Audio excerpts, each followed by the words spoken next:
Temos aqui na mesa o cientista político que cunhou o termo judiciarismo de colisão. Você conhece esse cientista político que fez isso, Christian Lynch?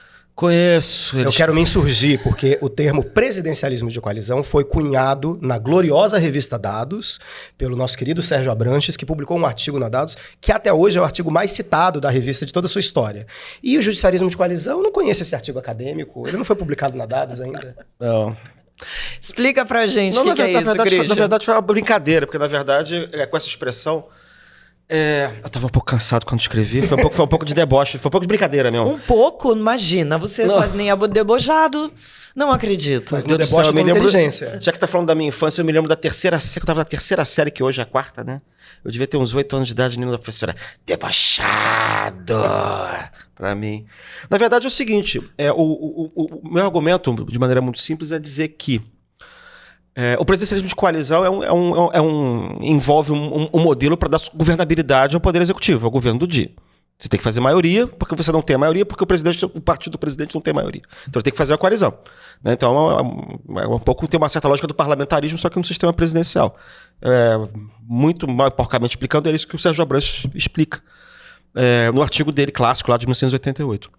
O que eu quis dizer foi, a gente já teve um modelo de governabilidade no passado que foi, sei lá, o Império teve um, que era o Saquarema, você teve outro na República Velha, que todo mundo conhece, que é a política dos governadores, o café junto com o café com leite.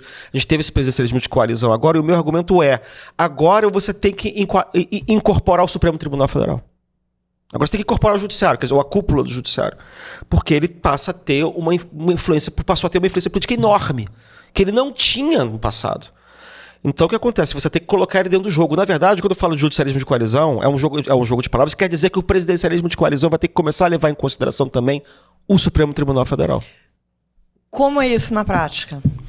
Você precisa fazer uns cálculos. Porque, na verdade, quando você olha para o Congresso, você tem Câmara e tem Senado. Né? O Supremo supostamente era um órgão não político. A rigor nunca foi, porque ele sempre decidiu politicamente. Mas os atores, certos determinados atores políticos, quer dizer, juízes do Supremo Tribunal Federal, passaram de 10 anos para cá, não digo todos, mas tem Rosa Weber, tem os caras que não fazem isso, sei lá, mas passaram a atuar como políticos, como se fossem super senadores, entendeu?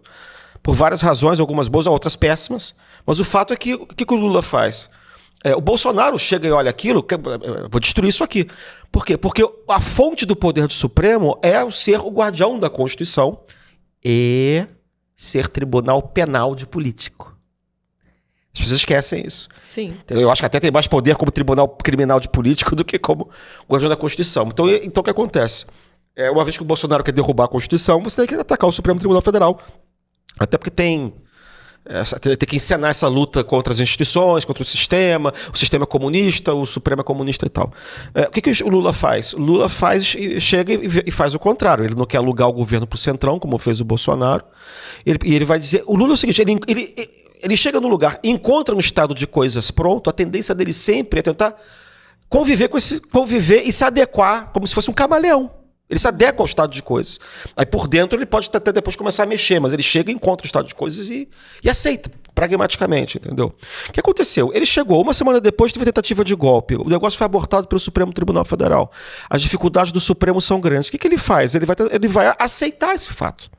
Até porque ele foi preso, né, por autorização do Supremo Tribunal Federal. Então ele sabe qual é o poder que o Supremo passou a ter. E aí o que ele fez? Ele vê quem são os grandes poderes, os grandes juízes que têm poderes ali dentro naquele momento. Aí ele vai pegar como aliados, que são o Alexandre de Moraes e o Gilmar Mendes. Aí você escolhe um sujeito que eles querem para a Procuradoria da República. Que é o Gonê. Que foi o Gonê. Eles também queriam o Dino. Lula queria o Dino também. Colocou o Dino lá. E o Dino vai fazer uma santíssima, uma capetíssima trindade ali. Dependendo do ponto de vista. Trindade. Entendeu? Com o Moraes e com... Eu acho que a tendência agora vai ser ter esses... É como se o Supremo fosse uma terceira Câmara do Congresso, entendeu? Vai ser tratado assim.